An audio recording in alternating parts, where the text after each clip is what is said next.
Di sebuah hutan yang lebat, hiduplah seorang ibu bernama Dayang Sumbi dan anaknya bernama Sangkuriang. Mereka hidup bersama seekor anjing kesayangan bernama Tumang.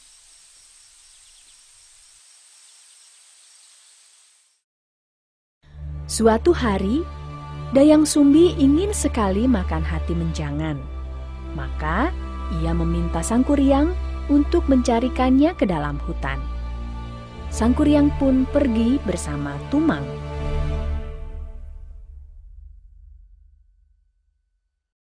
Sayangnya, di hutan sedang tidak ada menjangan.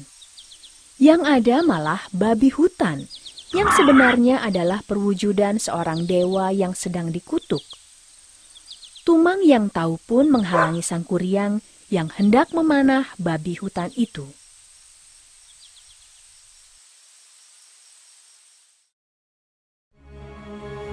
Tiba-tiba, ketika Sangkuriang sedang mengarahkan panahnya ke arah babi hutan, panah itu melesat tepat mengenai jantung anjingnya itu.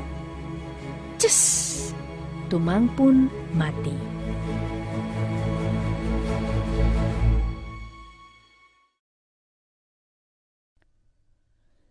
Daripada tidak mendapatkan pesanan ibunya, Sangkuriang pun mengambil hati Tumang lalu dibawanya pulang. Di rumah, hati Tumang ia berikan kepada ibunya. Tentu saja ia berbohong bahwa hati itu adalah hati menjangan.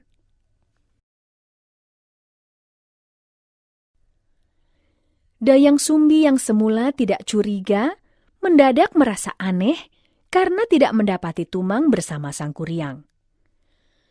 "Di manakah si Tumang yang tadi pergi ke hutan bersamamu?" tanya Dayang Sumbi. Sangkuriang kaget. Ia bingung dan tidak menyangka ditanya demikian. Tapi ia tidak dapat berbohong. Jawabnya, "Maaf ibu, yang dimakan ibu tadi adalah hati Tumang. Saya tidak sengaja membunuhnya." Seketika murkalah Dayang Sumbi. Ia memukul anaknya itu dengan centong sampai meninggalkan bekas di kepalanya. Sembari marah, ketahuanlah siapa Tumang itu sebenarnya. "Tumang itu ayahmu, Sangkuriang. Kenapa kamu tega membunuhnya?" Akibat perbuatannya itu, Sangkuriang pun pergi meninggalkan rumahnya. Ia berkelana keliling dunia, mencari ilmu dan mulai bertumbuh menjadi laki-laki dewasa. Ia juga mengganti namanya menjadi Jaka.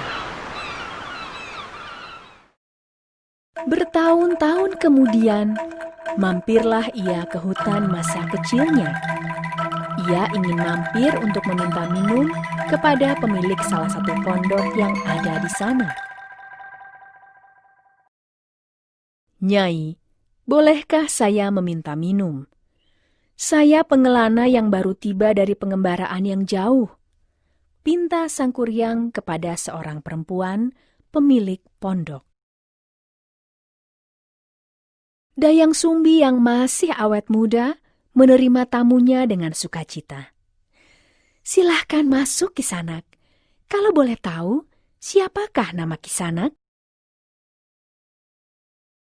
"Nama saya Jaka."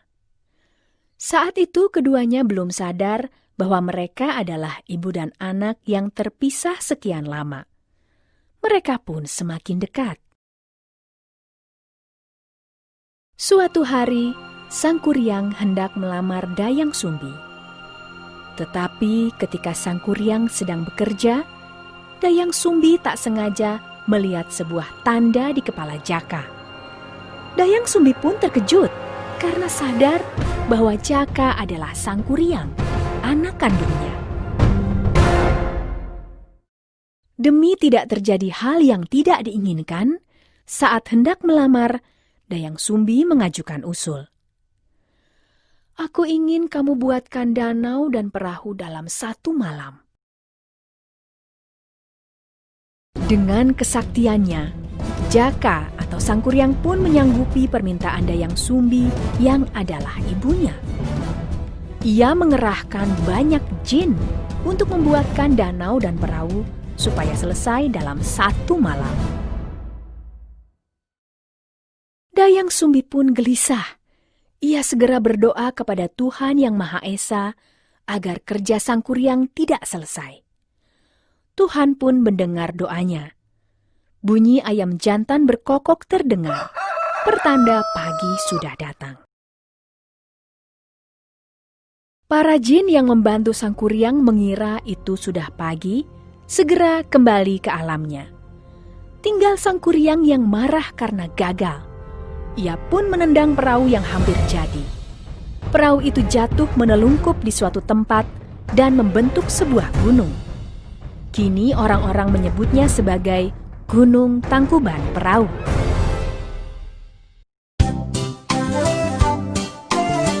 Pesan moral, kita harus selalu menghormati orang tua kita dimanapun dan kapanpun.